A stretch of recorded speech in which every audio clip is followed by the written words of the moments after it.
And we are live. Whoop, whoop. How we doing, James? Chris? We're doing crazy, man. Kickstarter's picked it back up. We thank everybody for all their support. I mean, it's fantastic. We're down to 59 minutes and counting. We're looking forward to getting as many backers as possible. But we're almost done. Yeah, We're in the home stretch. And remember, if you're an all-in backer, you get all the stretch goals, whether we met them or not. Right. So the team has to make the floating islands, they have to make the airships, the whole 9 yards. So if you're an all-in backer, you get everything that's on the list. Social goals, stretch goals, all of it, whether we make it or not. So go all in. Go big or go home. Go big or go home. And it's our thank you to you for helping us out too, keeping us floating here. So I'm gonna pass along the love. But since we're in the end of this Kickstarter, and we've been telling everybody about this Kickstarter, I'm going to get in trouble here, by the way, just so everyone knows up front, I'm in the doghouse. But this is what's coming next. This is a small part of the tower. Ooh, shine. All 28 inches of height, 3 different tiers of playable area, playable walkways and doorways. It's going to be amazing. Now that's big enough for me to live in, right? Yep. I don't have to. There's no rent or anything anymore. It's just I'm gonna move into that in Nope, front of you're all somebody's good. house and hack their Wi-Fi. Actually, one tier. There's 3 tiers like that. This thing is massive. And on top of it, because we know some people like big terrain, because we go large or go home. That's our motto.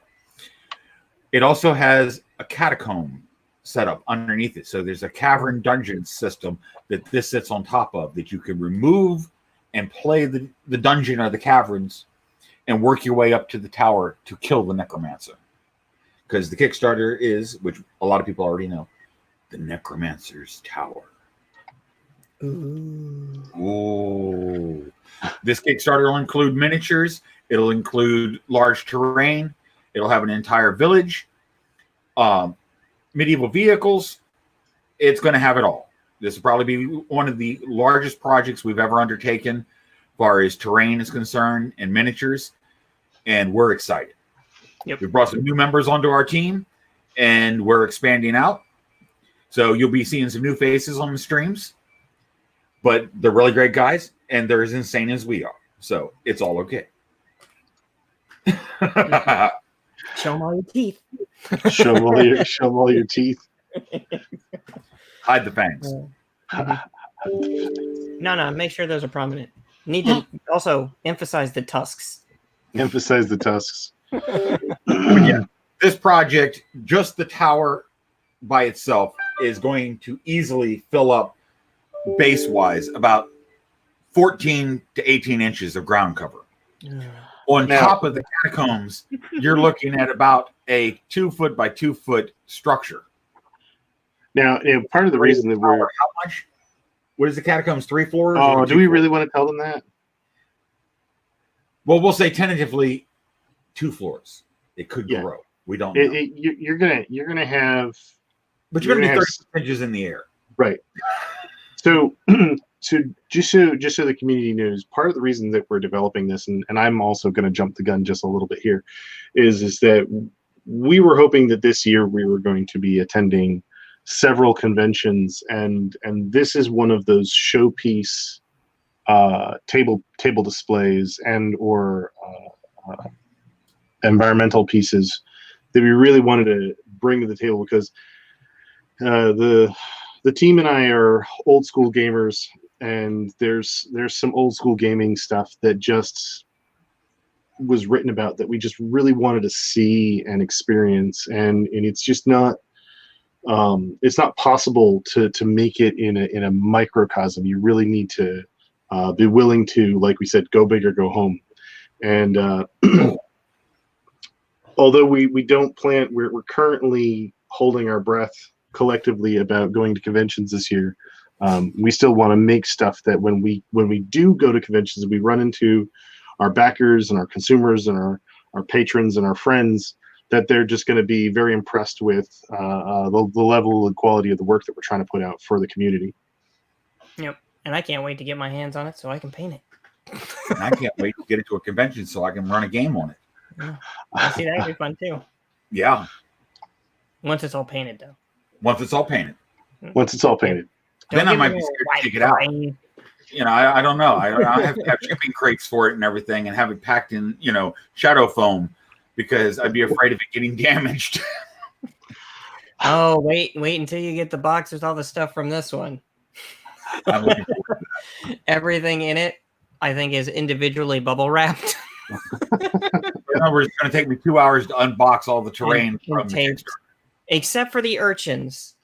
The urchins were not that way, and you may have to re-glue some of the spikes on them. However, I did have enough of those Cheeto style, what was it? The Cheeto style Peanuts that I just popped one on each one of the little spikes on there. So you're gonna come in and it's gonna look like it's ready for s'mores roasting.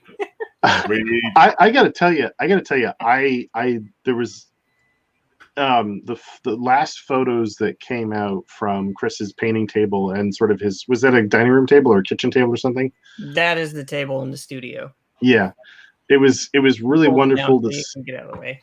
Yeah, it was really wonderful to see both a very eclectic set of terrain, but also to see it all laid out on the table, not just to see the scope and scale of everything, but also to just be like, okay, wow, this is everything we've done for this project, and wow. Well, not all of it. There was still about half again more that we're still working on. Yeah. Well, the Lava Falls wasn't printed.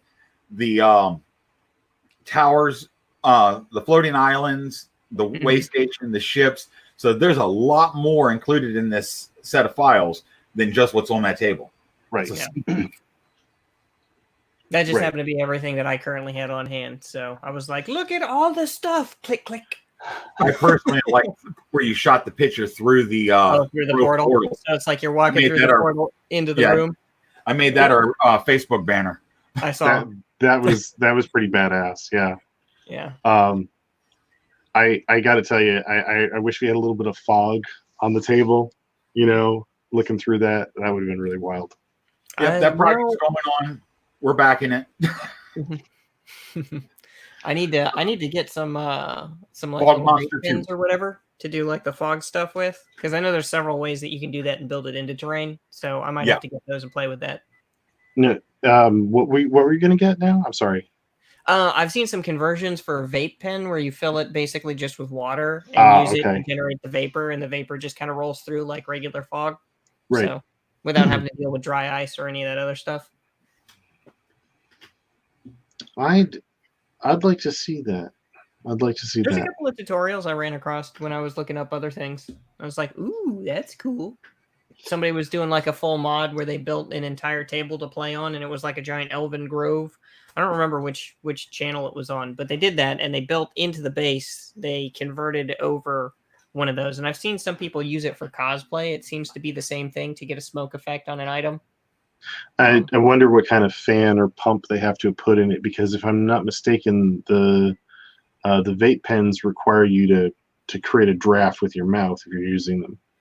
So you can use a micro fan. I've actually put one together where you hook a surgical tube to the tip of the vape unit, and you just press the button, and the fan, when you press the button, it's got a trigger sitting on top of it, and it activates the fan, so it sucks a massive amount of cloud out and then lets it just flow through the system. Okay. I mean, it's a hodgepodge way of doing it. The Fog Machine 2 is better. The Fog Monster 2, which we did back. We did. We're getting one. Yes. That's gonna be badass. I need a Fog Hopefully Monster. that will be in our hands before the next Kickstarter launches, and we can do some video with the tower and the fog. Ooh, yeah. Rolling down the tower. If not, I'm just going to get crazy and get a real fog machine and fill the room. Remember, go big or go home. Right? That's right. Big or go home. Don't forget to elevate your gaming. Yeah. You got to say it aggressively, though. Elevate your game. Elevate your gaming. Elevate your gaming. Yeah. Well, I said aggressively, not demonically. Oh well, it's one and the same. Slightly different. Well, This one sounds like I'm getting a raw end of a deal. So I've been thinking about the tower, and you're going to have to figure out how to do dung and like piles of crap in the crevices of the stone. No. Well, I'm thinking back to the doo-doo on the tower, man. Well, I'm thinking of the movie. I'm putting doo-doo on the tower, man. I'm thinking about the movie Willow and how the troll dung was like mounds, and there was all. I still don't like the idea of dung on my tower, man. Dung on my tower just doesn't sound cool. Besides, I like playing my games. I don't want it to stink me out. I was gonna say, if we end up with shackles in the catacombs, you can probably put a few skeletons and maybe some piles of excrement there. There you go. We're gonna do. There's probably gonna be shackles. There's probably gonna be where they take 2 planks of wood and the holes on it, and they go on your wrists. I forget what that's called. Stockades. Stockade. Yeah, where there's probably gonna be stockades. There will be tortured souls. There will be portcullises. There will be there will be a lot of fun stuff. That's a fancy word for a giant gate. Well, it's an iron gate, so it's pretty fancy. But yeah, not confused with the drawbridge, which is still a gate, but it's a gate on chains. It goes boop. Well, it also the drawbridge also has to go over something, usually like a dugout or a moat or a moat, whether the moat's filled with anything or not. I want to fill it with alligators with lasers on their head. Say that, but that now never with the information we've given everybody, you're going to have a giant tower, the Necromancer's Tower. It's going to have catacombs, and there's a village. If you have ideas, requests, or wants, send us an email at info@worldsoverrun.com, and we will definitely consider it because we like community input. Yeah. Like I said, again, that was info@worldsoverrun.com. Yeah, the more you guys tell us, the more we can make it for you. But we got to know what you want. Got to talk to us. Got to talk to us. Well, maybe not Eric, but you can talk to me. That's fine. And a special shout out. We want to thank Kevin Ranks, Greg Janone. Is that how it's pronounced? Janone. And Danny for all their support to the community and all of their putting up with our questions, our ideas, our insanity, because they've all been great and they all should be supported in the community. And also a special shout out to Jeremy over at Gamescape 3D, who, by the way, is getting ready to launch a Kickstarter. You need to go to gamescape3d.com and check out the information about his roads, because it's going to advance your tabletop a lot. So it's worth going to check out. Yeah, the I guess they're swamp roads or they're Burma roads, but they're all pretty cool. In line with the fortress that he did, the big stone fortress, and the little houses that are on his Patreon. The roads interconnect with all that and tie everything together. They remind me a little bit of the marshes in Lord of the Rings. Yeah. The dead marshes. The dead marshes, yeah. Home. It's my home away from home. Just because you have a pile of bodies in the backyard does not make it a marsh. Hey, you got to do something with your daughter's boyfriends. Yeah. I mean, you could always just plant cactus outside their bedroom window. I mean, that works. No, it's better because, boyfriends around, rose bushes grow great. You're all good, man. Bougainvilleas, those have some nasty thorns on them too. So dwarves. Let's talk about dwarves. What about dwarves? You gonna start talking about my people now? I thought you were a hobbit. Well, I graduated to dwarf. I graduated to dwarf with the weightlifting stuff because they told me when I hit certain plate values that I got to graduate from being a hobbit to being a dwarf. So I had to go 2, 3, 4. So we're good now. 2, 3, 4. 2 plates on bench, 3 plates on squat, 4 plates on deadlift. Jeez. But yeah. Yeah. The dwarves. Dwarves. Do dwarves have much of interactions with the undead? Yeah, they kill them. Yeah. Mythologically? Yeah, they kill them. They kill them. Yep. You mean they kill them extra dead? Did they kill them twice? Maybe just once. They were dead. They're dead or undead, and the dwarves just finish them. All right. Well, dwarves seem to do a couple of things really well. They tend to dig really good, and they tend to be really greedy. So that typically gets them to dig to places they're not supposed to, and then they all die. And then they all That's pretty much what happens. Is that a Balrog? Wait, I mean, there's gold behind him.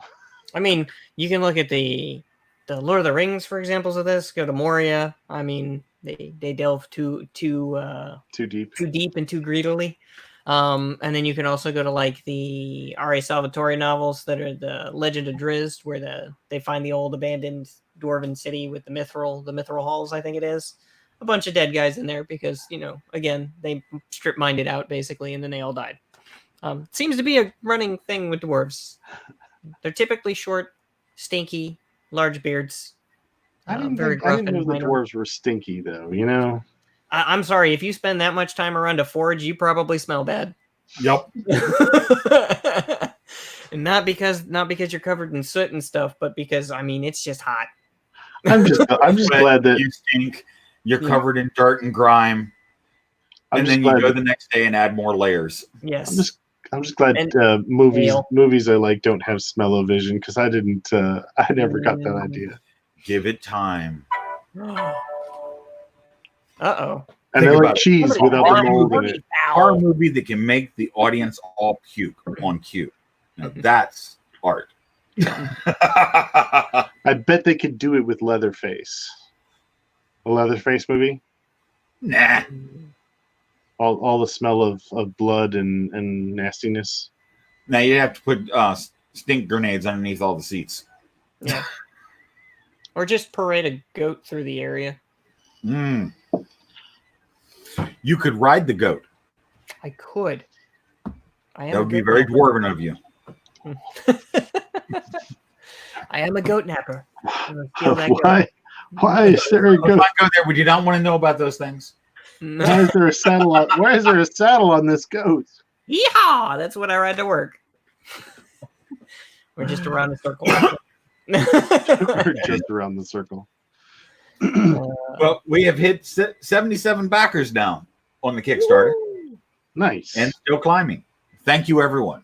Yes. Every pledge or everything you back with us allows us to do more in the future.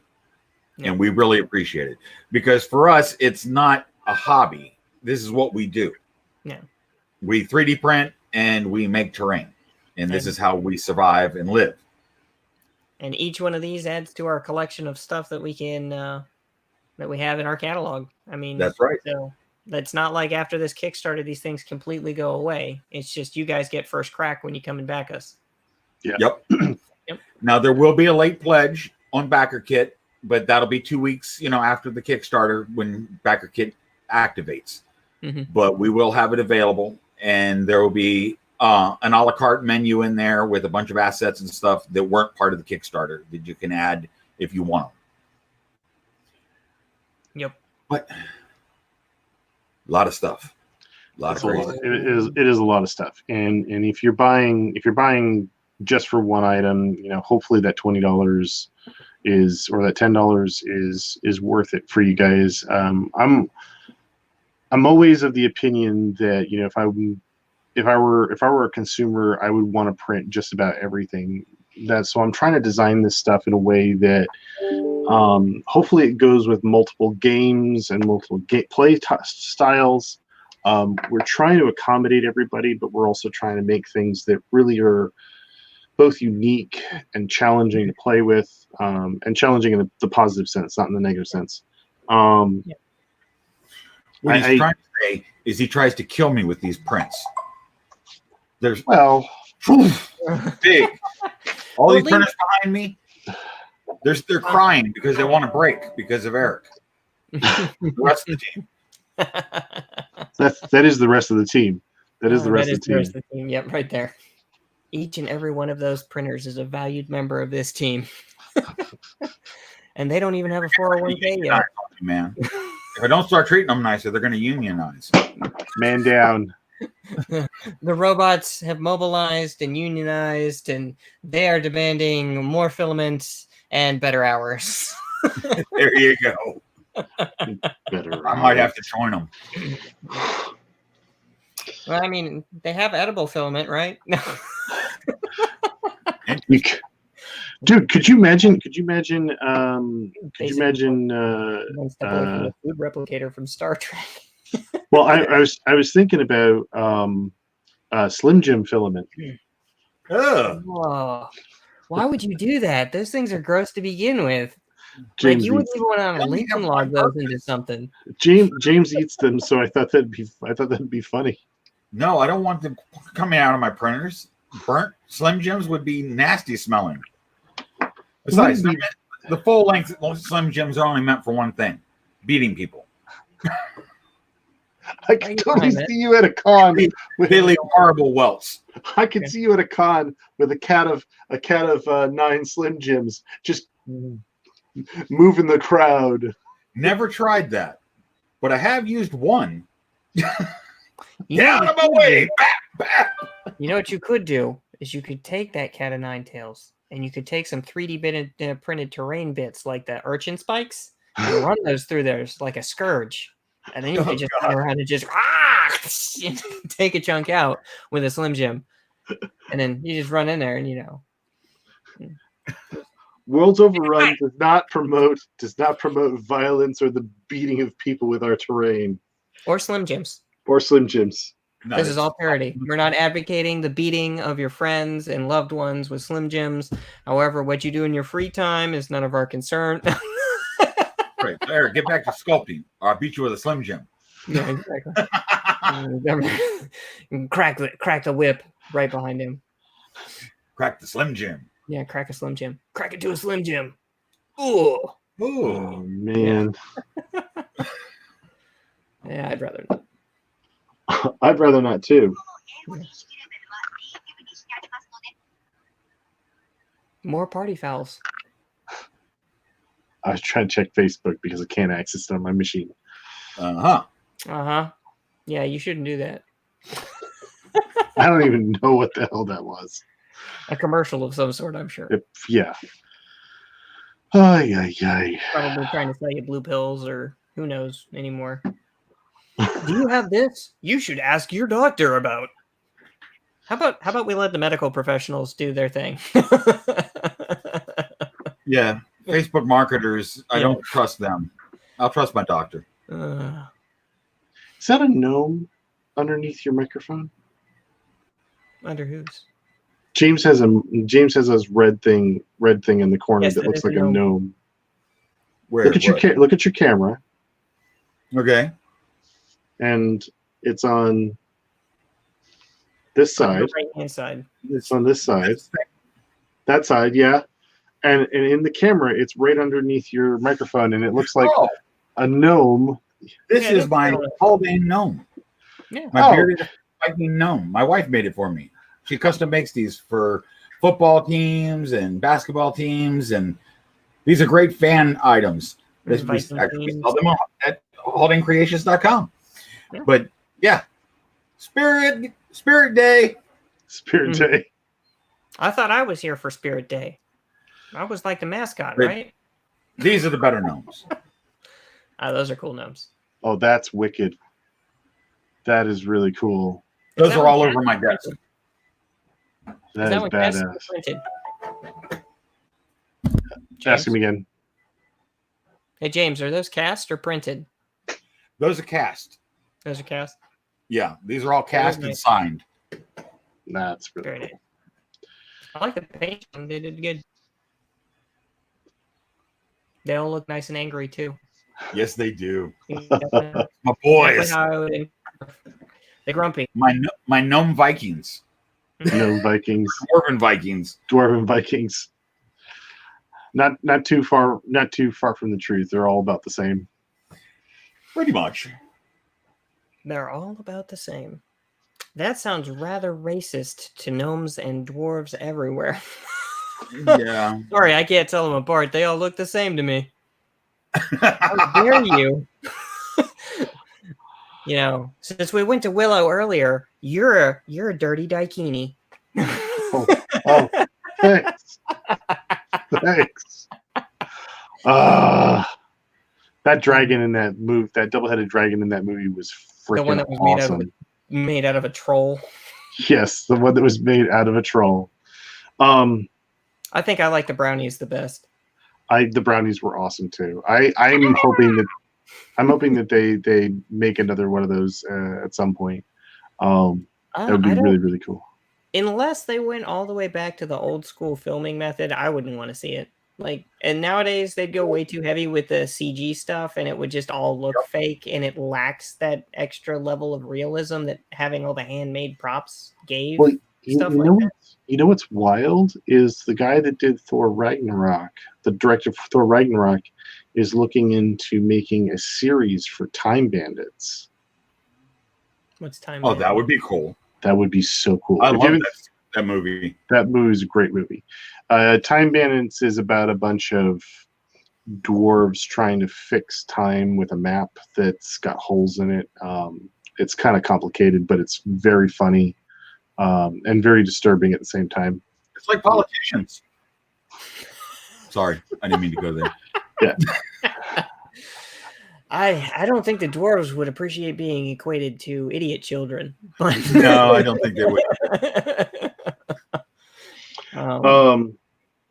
So we've talked about the terrain. We've talked about some of the stuff we're doing. We talked about, a lot of fun off-topic things. We've talked about cons. If you guys out there would like to see us at a con, we've got a whole list of cons that we want to attend.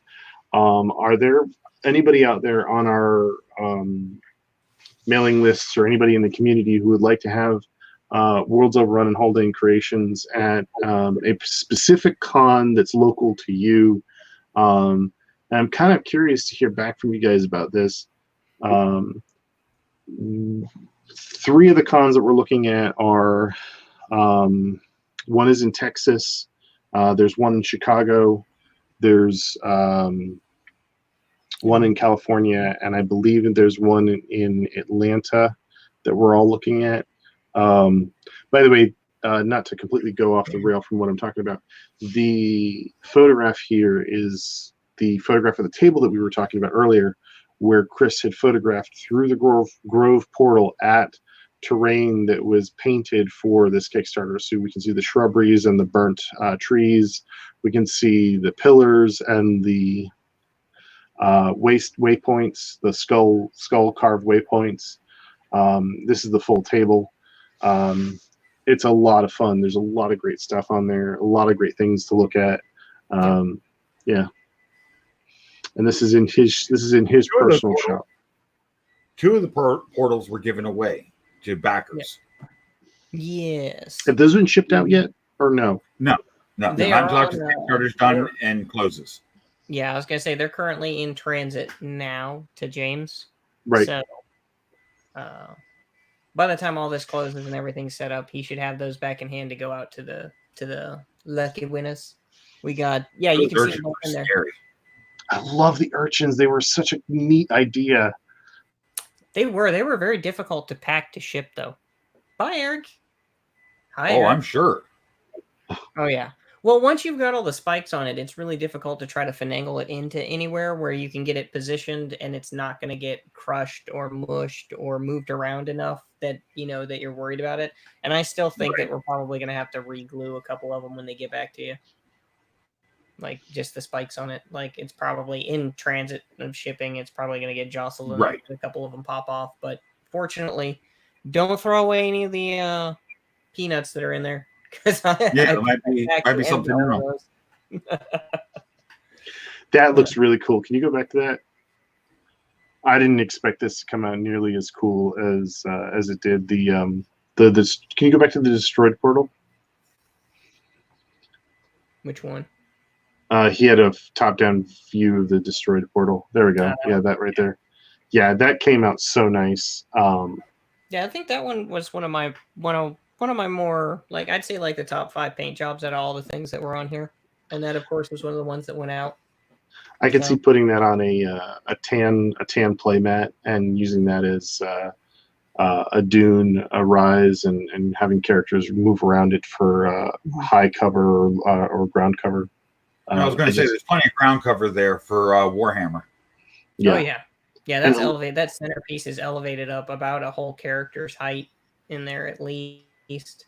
So it would create line of sight issues where you would have to maneuver around it in order to be able to shoot at opposing troops or get up on top of it to start bombarding them. Yeah, it still looks really badass, and I didn't think it was going to come out nearly as cool as it did. Never underestimate my paint skills. Well, it's not your paint skills that I was underestimating. I thought the model was just kind of. It was something that I designed, and I didn't think much of it. You know what I mean? I was like, we're just going to do this. Because it was simplistically designed, it allowed me to do a lot of cool alteration stuff with it, especially with the sand and making sure that it looked dusty without having being overcomplicated or cluttered. And I think that's why it turned out as well. And having the same paint scheme as the finished one made it pretty cool too. All right, we got 28 minutes left, people. Woo woo. It's time to back if you're going to. Come get you some digital files. If you don't want digital files, we sell plastic melted into the shapes of things that you like. Should be our tagline. We sell files and file accessories. We sell files and files accessories. Yeah, exactly. That's awesome. Mm-hmm. Can you do it in his voice? Oh, Bobby, we sell files and file accessories. It'd be like propane. It's terrible, I'm sure, but it probably didn't come through the mic all that well. That's awesome. Butterfree. That's another. That was a meme one that went around for a while. Yeah, yelling for Butterfree to save him. Butterfree. Pikachu, I choose you. We could go full Aquatine on it and have Meatwad pitch it. Oh yes. Do it. I mean, he'd be like, dude, you should like totally buy these things. We like STLs and we like digital models. And we put them all together with the glues. And when Eric's not looking, sometimes I eat one. Oh, it's made out of corn, right?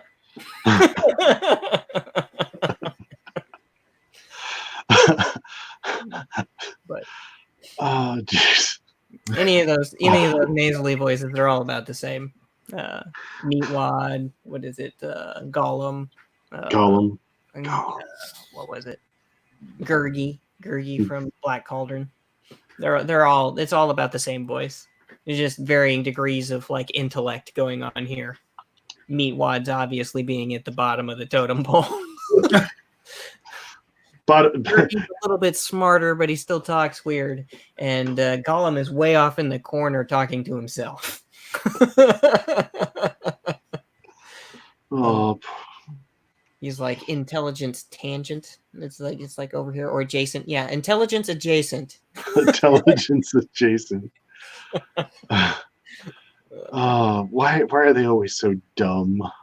You know what? But here's the funny thing: is that Meatwad is kind of chaotic good, while Gollum is chaotic evil. Well, to understand Meatwad, you have to watch like the first episode, because in the first episode he was smart, but they had to take it. They took his brain out so that he could float, so they could fight the giant static monster and shake threw it away. And from then on out, he was pretty much a dunce.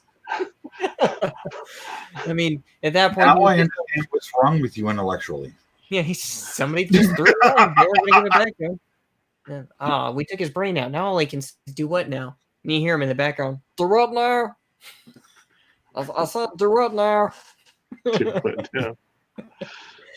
But, this one was pretty too. This is still my favorite. Yep. I can see The texturing on the base of this and the color scheme is just amazing. Wait until you have it. I think this one will be it'll be a toss up between this one and the Grove Portal as far as your favorite, I'm sure. Yeah. Those are the two that I fight with. Yeah. But I'm actually really partial to the simple, elegant design of the Strata Portal. I just love that, just like very clean look. very sleek, futuristic. Lots of technology. 1960s futuristic. Where everything's like clean and bubbly and all smooth everywhere. Oh no. I don't know about you. And that Carnifex is just running around there playing, having fun. Let me see how many minutes we got left. We got 23 minutes left. Yep.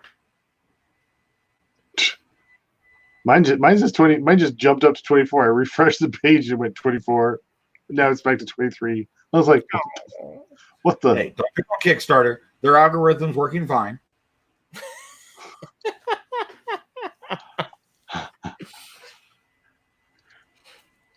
Yeah, this one was a lot of fun to paint. Had a The Technicolor Anteater. that was one of the first pieces that I busted out the airbrush for. Matter of fact, I think that was the new airbrush. That was the first piece I broke in on the new airbrush. Oh, okay. Sweet. So this was okay. So you used the what was the new one? The new airbrush you picked up? I want to say it was a Vallejo Ultra is what I used on all the pieces here. Right, and it's It's a gravity fed. right. It's pretty nice. It has not given me any problems with the exception of white. But white is a bear to shoot through an airbrush anyway, and I think at this point I will probably just use a rattle can for most of the things that need white because it's just less obnoxious. Okay, at some point, Eric, this piece need the eggs cracked open and something slithering out of it because it just drives me nuts trying to figure out what it is. Could be a bullworm, could be whatever, but it's going to be slimy. What we should do is we should make those and leave them hollow so that you can put whatever character you want to in them and have that would be cool. character to drop into it if you would like to use ours. Yeah, that would be cool. That way, if you want to have Tyranids busting out of this thing, you can. Or if you want to have Xenomorphs busting out of these things, you can modify the egg tops and make them look like that. I mean, it wouldn't be that hard. Nice. I like that idea. Either a little bit of green stuff or a little bit of resculpting for a Xenomorph style one that we could do. I mean, it wouldn't take a whole lot. And it'd look cool. I think that's totally doable. Totally doable. It's so doable, it was double finger pistol. Double finger pistol. Wow. Now, this one was before I did any of the airbrushing stuff. So all those gradients and stuff on those eggs, I did by hand with a brush, with like a physical brush, and a lot of wet blending. Our miniature people out there will understand what that is and then understand how much of a bear that was on those things. It did yield a really cool effect. And that's actually a combination of a couple of different acrylics and some inks actually on there. I think there was like a green ink wash that I mixed in, or a green ink that I use for like calligraphy style stuff. They got dropped in and mixed in with some of those paints and then watered out and diluted so that it would kind of flow into the crevices. That has been probably the biggest learning curve with most of the 3D stuff as far as the painting it. The grow lines will pick up everything you don't want. When you try to do like any dry brushing or ink washing, if you don't prep that surface and make sure that it's good or give it a good, healthy, thick coat before you start painting, causes some issues. I need to test and see if I can get on a couple of these pieces and see if a white undercoat with like a clear coat finish over the top will help with some of the reflectivity of the light through the paints and stuff to kind of get it to be a little bit lighter and a little nicer, maybe a little smoother even, because that clear coat will kind of help level out the surface. It might also provide a small amount of translucence. Yeah, and that's something that I would like to play with and kind of see what we can get. And then from there, we can always do it too with different colored filaments. So if we've got like clear stuff or neon stuff or glow in the dark stuff, I don't even know if they make glow in the dark stuff. Yeah, Yes, they they do. Yeah. Yeah. Yeah. I was like, I just thought of it. So I'm sure River hits are made out of that. But we can always, on top of the glow in the dark stuff, we can always make it so you can put a light inside of it. An LED. An LED. An LED. Nice Light bright. emitting diode. I really like the color scheme on this one, though. Yeah, I tried to keep all the bugs in pretty much the same purple and tan thing. Yeah, this one just had the way this one's made and the way you painted it. It just comes to life with the purple because of the multiple shades and everything. Mm-hmm. Yeah, that purple is relatively translucent. So when it's mixed with other colors, it really kind of gets taken over by the other colors. So I want to say there's cadmium red mixed in with that, and it's like a weird iridescent like purple. Do we have the front side? I'm pretty sure we do. There's Well, we got the side. Yeah. There's a backside. Here's backside. Backside again. It's turning. Doo-doo. And look, it turned again. There you go. So we kind of, when I designed this, it's a giant piece of growing armor, kind of like a clamshell or whatnot. So there's this sort of carapace of hard material that that can take damage, and then the backside is kind of fleshy, because that's the growing part, the living part. But yeah, this was cheese style battle damage going on here. Well, I love the idea that like acid would like punch holes in it and just wreck the surface, and just like whatever weapons are being fired upon it create a really horrible breakdown of the surface. Well, the other piece that goes with this is decimated. I mean, it looks like it's been through World War III. I wish we had, and I know I sent you the file a little bit late, but I kind of wish we had one of those printed, because you're right, it is completely gutted. It's like somebody hit it with a super high power chemical flamethrower, and it's just like torn up horribly, and you can see through the thicker part of the armor. But it's a really cool little sculpt of battle damaged shield wall here for the mini prime. So, and look, an unpainted strata portal. I tell you, this was so much fun to put together. It was such a pain to paint. Well, I understand you have a preference. I do have a preference, and the sci-fi stuff is a little out of my normal wheelhouse. So trying to get nice, good, clean edges and stuff on that was kind of a bit of a task. Right. These guys look like candy bars. Little chewed up Tootsie Rolls. Tootsie Rocks. Here we go. Tootsie Rocks. Tootsie Rocks. I love these little waypoints. Like somebody cut out a hole and put a skull in them. It kind of was. I didn't get the idea from there, but it kind of reminds me a little bit of Temple of Doom, Indiana Jones, and I just really like making these. On another base, if I was to like modify these and put them up, I really thought about having like blood running through the pools on that into like a little bowl, altar or bowl at the bottom. I thought that'd be pretty cool. I really enjoyed that tree. That tree was probably one of my favorites out of that. The trees all came out nice, but I like that one with like the smoldering embers in it. Yeah. These ones are just ash. Yeah. All burnt out and scorched up. I'd love to see some polyfill smoke coming off of one of the branches, like a little wisp of smoke. It'd be kind of cool. That one looked good too. I like how well that one turned out. I love the craggly nature of the surface. Made it easy and fun to dry brush.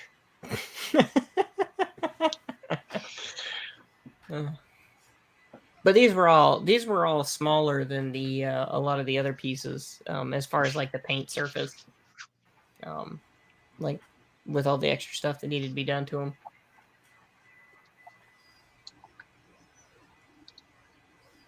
Yep.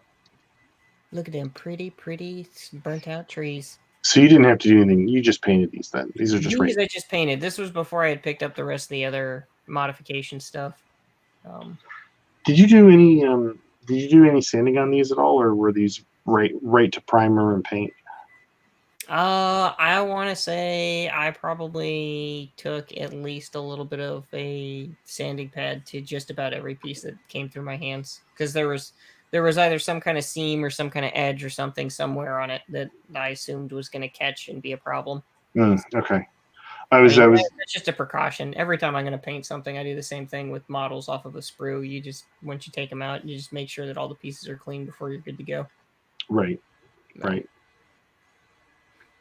Last thing you want to do is be in the middle of it and then have a piece that needs to be sanded, and now you can't get to the spot that needs to be sanded, and it shows up when you paint it, and then you just want to throw it in the trash. Just like I've got a model in this. I was afraid you were going to throw some of the models in the trash because you're getting angry. Why is this thing covered in spikes? Why? Why is there a cavity in this space that I can't get at? Yeah, the urchins. Well, Although now with all the spikes on them, you could just throw them down as caltrops and you'd be fine. Oh gosh, be worse than a D4.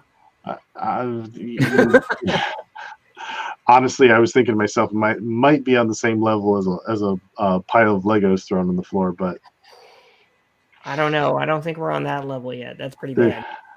There's too many things that are nasty like that. It was all pretty with just the. You know what I realized looking at this in this photo?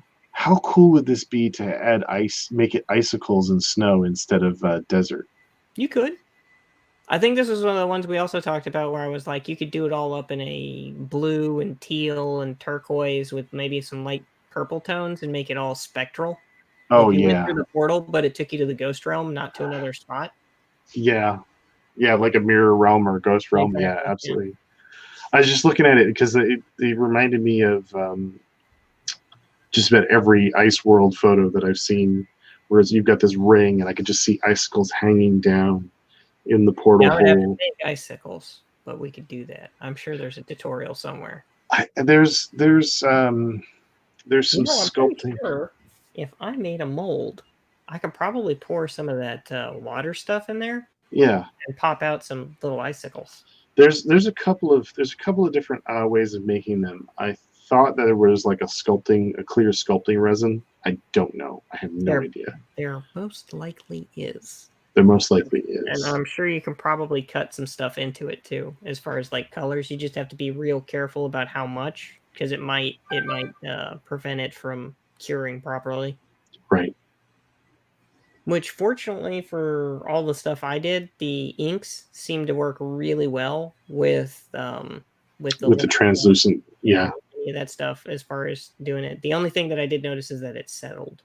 So it settled a little bit. It didn't maintain a perfect color, but it did create a very nice gradient.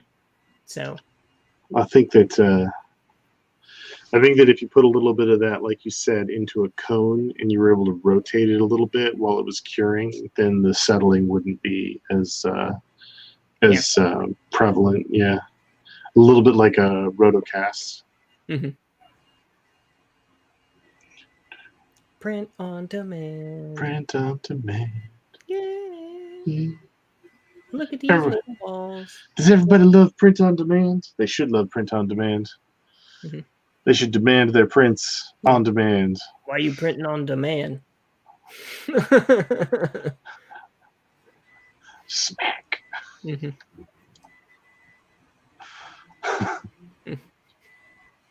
Getting slap happy. That's what you is. The dark portal. The dark portal from hell. And then it went away. Oh. Dark portal from hell, and it just went away. What do you mean it went away? That's what happens with dark portals. Oh, better than dark crystals, I guess. Down to the last 10 minutes, gentlemen. The Kickstarter will be closed. Yes. Bring out your wallets. Come get you some STLs. Bring out your dead. No, we don't want you dead. You keep those. My wheelbarrow is full. My wheelbarrow's full. But he's still alive. He'll be dead soon. Yeah. But I feel great. No, you don't. Didn't he pay him off and he clubbed him? Yeah. Yeah. That did happen. You make it sound like it's a bad thing. It's not. I mean, it just depends on how you view the elderly. I mean, that's how I view the sick. I was gonna say I wouldn't say the E word too loud around James though. Chris, come on now. I'm only a couple years younger than him. I know, which puts you right in the same category. I know who's going to be dead next, James. We're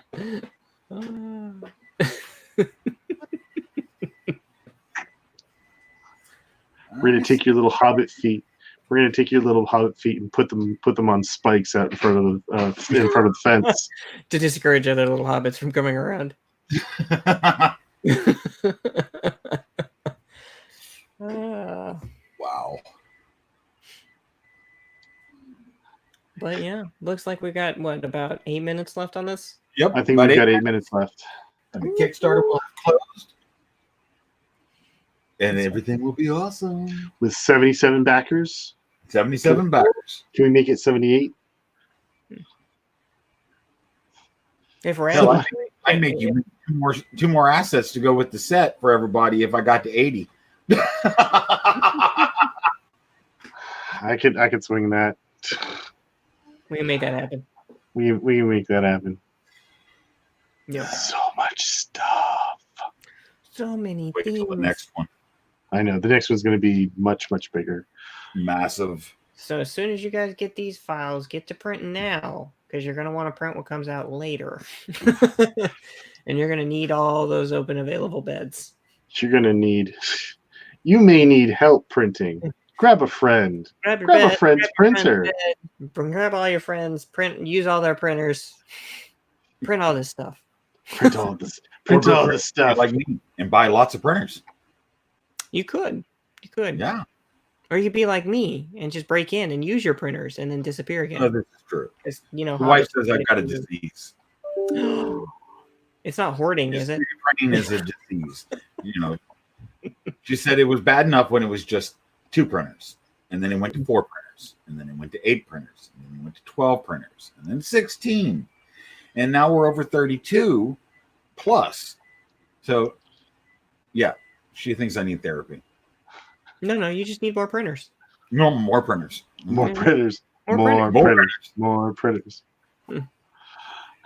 More printers. Well, hopefully in a few months we'll receive the order of all the frozen Transformers, and that will be a game changer for us. I'm so looking forward to that. That's gonna really make some of the stuff we do that much crazier. Yep. In fact, we were actually talking about those printers and what their minimum dimensions are, and it's for printing for the end result, and what those machines can do versus other machines that are on the market. I was really kind of surprised. They're really competitive as a product. They have a larger bed format. I think we're looking at the 4K printers, right? Yep. So they're up to 4K, which means that the resolution is going to be that much higher, which means that we're going to be able to accommodate even more high-res content. It is a game changer in every respect. And when you work in a print shop and you're developing with a print shop, it's amazing to be able to work on the higher end of the spectrum. The only downside to it is that This is the only downside, is that sometimes when we do test prints and the community looks at them and they're like, that's gorgeous, and then they try and print them at home and they're like, why can't I get these results? Well, do you have our machine? Do you have our expertise? Do you have our, our anything that we might have that's proprietary? At which point it's kind of a bummer, but I think that's the way. But that's why we have a Photon, a Mars, the Frozen Sonic, all of the regular $200 range printers to show, so that we can test print on those as well. Right. Show you what what it normally will look like, but here's what it can look like with the right machine. Right. It's like this is the quick version that everybody can have access to. This shows you that not only does the print come out right, there's no failures, most of the detail is still there, and then this is everything cranked to 11. So if you want to crank everything to 11, we've tested that. This is what that looks like. So it's not particularly too much of a bummer. It's just like, hey, this is what it can do, and this is what it does across all of the other machines. Well, that's one of the other things too. We usually test print on one of the lesser machines, so that we can make sure that we're not having significant failures. But that doesn't mean that we don't want to show you the best results too. It's just sort of like I was saying, yeah, absolutely. You want to showcase piece. And showcase. I prefer to showcase pieces for painting purposes. It makes my job a lot easier. It means I can spend more time embellishing things instead of trying to find workarounds for things that are annoying me. Why is this thing covered in spikes? Why is there a cavity I can't reach? It's like, why does Who everything made this? reach? Why did you do this to me? What did I sign up for? I do not remember that in the contract. I don't remember putting my name on that. I don't know. Why am I dealing with this? Get back to work, Habib. Back to work, little hobbit. And then James runs up behind me and hits me with a Slim Jim. Right in the back of the neck, man. Whack! Yeah. Get to work, Hobbit. Yeah. Smack him with Slim Jim.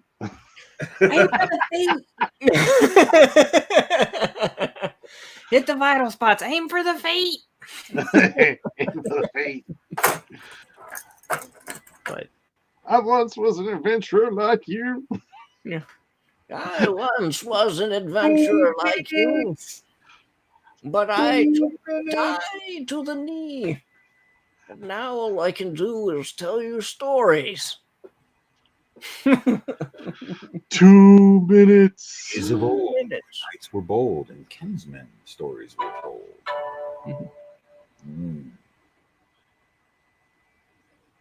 All over a flagon of mead. 2-minute warning. Oh my gosh, it's counting down 115 seconds. That's awesome. That's a lot of seconds. I wanted to get to the 10-second mark and then just be boiling away with the partial seconds, where the numbers just flicker on. What happens is it'll say completed on my end. You'll have 3 seconds. He'll have 5 seconds, and then I'll jump to 10 seconds. That's how it usually happens. Oh, that's funny. But no, we want to thank everybody that supported us with this Kickstarter. We appreciate all your support, and we couldn't do this without you. And we hope you enjoy the files, and we hope you'll be excited about this next very large project. I also hope that we can get more people coming out to the live streams. I hope you guys are checking out the live streams. We're really trying to find other ways to enrich the community than along with putting out our content. This is another way for us to engage you guys. So when you guys come out and engage us, it's going to make that much more exciting and fun videos and or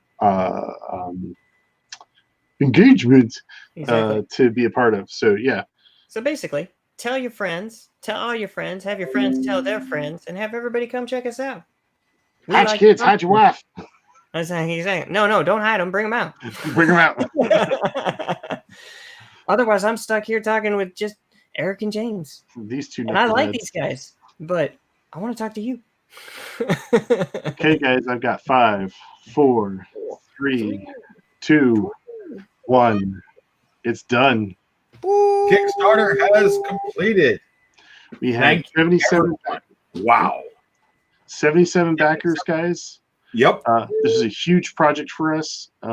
Thank you for coming out. Thank you for participating. I want to congratulate the guys that got the prizes.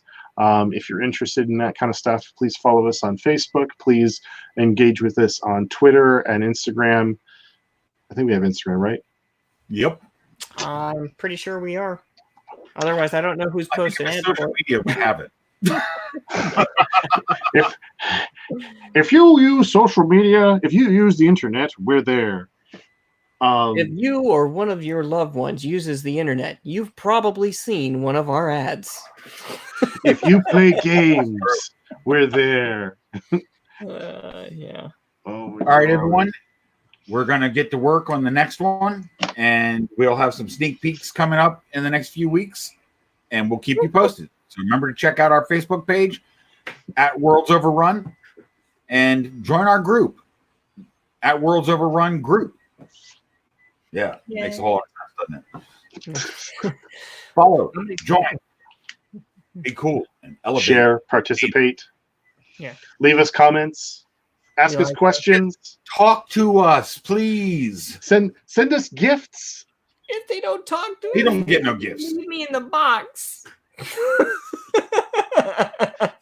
They don't let me come out if people don't come out to play. Aww. Poor little Chris. Poor little Chris stuck in a box over here painting. It's all right. You'll be out of the box soon. I'll be sending a giant tower your way. Ooh, I'll have a new box to sleep in. Exactly. Oh my I'm gosh. sure this one will be big enough for me to sleep in. Oh my gosh. This is going to be nuts. All right, everyone. I'm James. I'm Eric. And that's Chris. Yep. And that guy's Chris. Yeah, there we go. One of those guys? Yeah, one of those guys. And we're Worlds Overrun. Yep. And we'll talk to you next time. Yep. You Later. guys have a good one.